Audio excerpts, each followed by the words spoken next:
কাজ করতে করতে যদি এরকম মজার মজার কিছু কাণ্ড কারখানা সিজদার দেখা যায় তাহলে তো আসলে ভীষণ ভালো লাগে, কাজটাও আর কখনোই বোরিং লাগে না। তো যেহেতু লাউ পাতা বাছা হচ্ছে তাই লাউয়ের পাতা দিয়েই আমাদের দুপুরের লাঞ্চে কিছু প্রিপারেশন ছিল। সিজদাকে গোসল করিয়ে খাইয়ে ঘুম পাড়িয়ে দেওয়া হয়েছে, আর আমিও আমার দুপুরের যে রেগুলার কাজগুলো থাকে সেগুলো কমপ্লিট করে একটু কাজ নিয়ে বসেছি। আমার বেশ বড় একটা টবে পুদিনা পাতা চাষ করা হয়েছে, তো সেখান থেকে ডালগুলো যেহেতু একটু মরে মরে যাচ্ছে তাই আমি এগুলোকে একটু রিপোর্টিং করার চেষ্টা করছি। আর এটা কিন্তু একদমই জিরো কস্ট একটা ডিআইওয়াই। জাস্ট আমাদের যে ঘরে দইয়ের বাটিগুলো থাকে সেগুলোকে একটু ছিদ্র করে নিয়েছি, আর মাটিগুলো কিন্তু আমার বাসায় ছিল। আর আমার যে বড় টব রয়েছে পুদিনা পাতা, সেখান থেকে আমি পুদিনা পাতার কিছুটা ডাল সংগ্রহ করে নিয়েছি।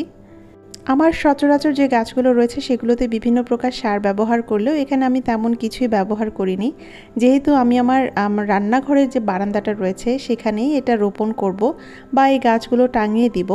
তখন দেখা যাবে যে প্রতিদিনের যে চাল ধোয়া বা ডাল ধোয়া পানিগুলো থাকবে, অথবা ডিম সকালে যদি আমরা খেয়ে থাকি তখন ডিমের যে খোসাগুলো থাকবে সেগুলোকেই আসলে সার হিসেবে ব্যবহার করব। পুদিনা পাতা যেহেতু আমি এখন লাগিয়ে নিচ্ছি, এটাকে কিন্তু একটু মাটিগুলো ভেজা ভেজা অবস্থায় রাখতে হবে যেন ড্রাই হয়ে না যায়, সেটার দিকে সবসময় খেয়াল রাখা উচিত। আর সামনে যেহেতু রোজা আসছে, বিভিন্ন খাবার সহ বিভিন্ন প্রকার শরবতেও কিন্তু এই পুদিনা পাতার ব্যাপক ব্যবহার করা হবে। তাই আসলে আমি আমার এই পুদিনা পাতার গাছগুলোকে আরেকটু বড় পরিসরে পাওয়ার জন্য এই নতুন পটে লাগিয়ে নিচ্ছি। এই ধরনের গাছগুলো আমার আসলে ভীষণ ভালো লাগে।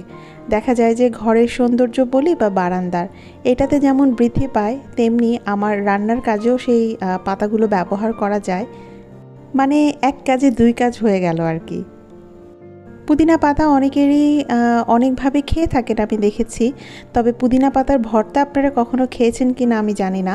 আমি কিন্তু আমার হেল্পিং হ্যান্ডের হাতে পুদিনা পাতার ভর্তা খেয়েছি, সেই সৌভাগ্য আল্লাহ আমাকে দিয়েছেন এবং সেটা আসলেই অনেক বেশি মজার ছিল। আমার রান্নাঘরে যে ছোট্ট বারান্দা রয়েছে সেখানে যেহেতু রোদের তাপমাত্রা একটু কম, আর পুদিনা পাতা হতেও যেহেতু রোদের প্রয়োজন হয় না, তাই এটাকে আমি রেখে দিব আমার সেই বারান্দাতেই। দুপুরে লাঞ্চের জন্য ডাল রান্না করেছিলাম এবং সেই ডাল ভেজানো পানি কিন্তু আমি সংরক্ষণ করে রেখেছি আমার গাছের জন্য, আর গাছের যত্নে এখন আমি সেটাই ব্যবহার করছি। নাইট্রোজেনের অভাব পূরণ করার জন্য কিন্তু আপনি চাইলেই চাল অথবা ডাল ধোয়া পানিগুলো ব্যবহার করতে পারেন। এছাড়াও ভাতের মাড়ের সাথে একটু পানি মিশিয়ে এটাকে পাতলা করেও ব্যবহার করতে পারেন গাছের যত্নে। আর পাতাগুলোকে আরেকটু সতেজ দেখানোর জন্য আমি এখানে কিছুটা পানি স্প্রে করে নিচ্ছি। আর আমার কাছে মনে হয় ঝুলিয়ে দিলে যে কোনো গাছের সৌন্দর্য আরও অনেক বৃদ্ধি পায়। আর আমার রান্নাঘরে যে ছোট্ট বারান্দা সেখানে যেহেতু অনেকগুলো গ্রিল রয়েছে, আর আমি সেটাতেই খুব সুন্দর করে কালারফুল সিকায় বেঁধে দিব। আর যেহেতু রোদের প্রয়োজন হয় না, আপনি চাইলে কিন্তু আপনার ঘরের সৌন্দর্য বৃদ্ধি অর্থাৎ ডেকোরেটিভ গাছ হিসেবেও এই পুদিনা পাতাকে ব্যবহার করতে পারেন। আমি চেয়েছিলাম আমার এই সাদা পটগুলো একটু রঙিন করে নিতে, কিন্তু এখন আর রং তুলে নিয়ে বসতে ইচ্ছে করছে না, অন্যান্য কাজগুলো আরও অনেক বেশি হাতছানি দিচ্ছে। আর সাদার রয়েছে একটা অন্যরকম সৌন্দর্য, তাই এই শুভ্রতাকেই আসলে সবুজের সমারোহে রাঙিয়ে নিতে চাই। তো রান্নাঘরে এই বড় টব থেকে আসলে গাছগুলো নিয়ে আমি এই ছোট পটে লাগিয়ে নিয়েছি। আর এটা ঠিক পাশেই কিন্তু আমার রয়েছে একটা কয়েন গাছ। আর এমন বৃষ্টিমুখর একটা দিনে চায়ের সাথে মুচমুচে চা না হলে কিন্তু একদমই হয় না। কিছুটা আলু সেদ্ধ করে চটকে নিয়ে তাতে বিভিন্ন মশলা দিয়ে বানিয়ে নেওয়া হয়েছে এই মুচমুচে বড়াগুলো। বাটা মশলাগুলোকে বাদ দিয়ে যত গুঁড়ো মশলা আমরা রান্নার কাজে ব্যবহার করে থাকি সেটার সাথে কিছুটা ধনেপাতা, বেসন এবং মুচমুচে করার জন্য চালের গুঁড়ি, পেঁয়াজ কুচি এবং কাঁচামরিচ কুচি এই দিয়ে বানিয়ে নেওয়া হয়েছে এই মুচমুচে ম্যাশড পটেটোর পাকোড়াগুলো। আর আরও বেশি ক্রিস্পি স্বাদের জন্য কিছু কিছু ছোট্ট আকারে বানিয়ে নেওয়া হয়েছে। এগুলো কিন্তু সসের সাথে পরিবেশন করলে বেশি মজা লাগে, কিন্তু আজকে আমি সার্ভ করছি কিছুটা সালাদের সাথে।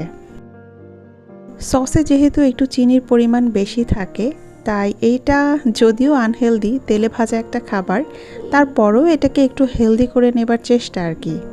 যে কোনো একটা খাবারের পরিবেশন কিন্তু খাবারের আগ্রহকে আরও অনেক বেশি বাড়িয়ে দেয়।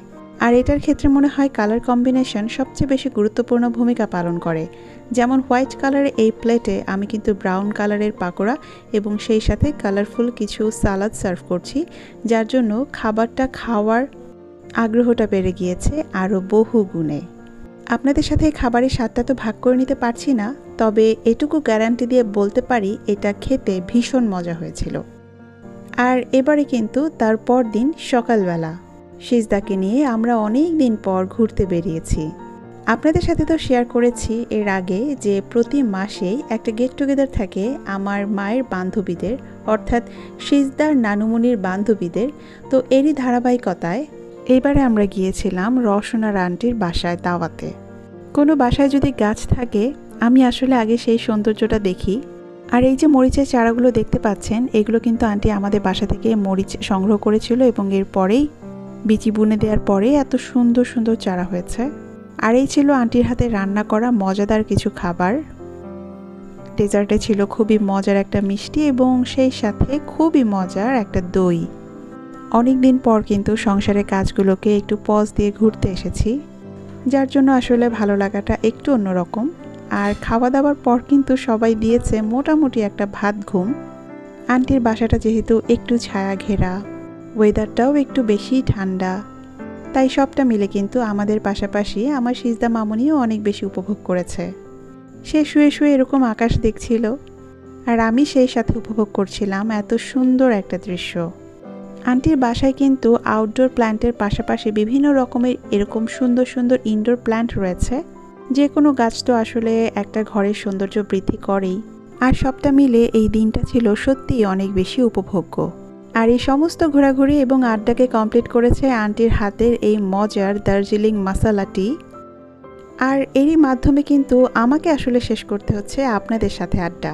সবাই অনেক বেশি ভালো থাকবেন, সুস্থ থাকবেন, শুভকামনা সকলের জন্য।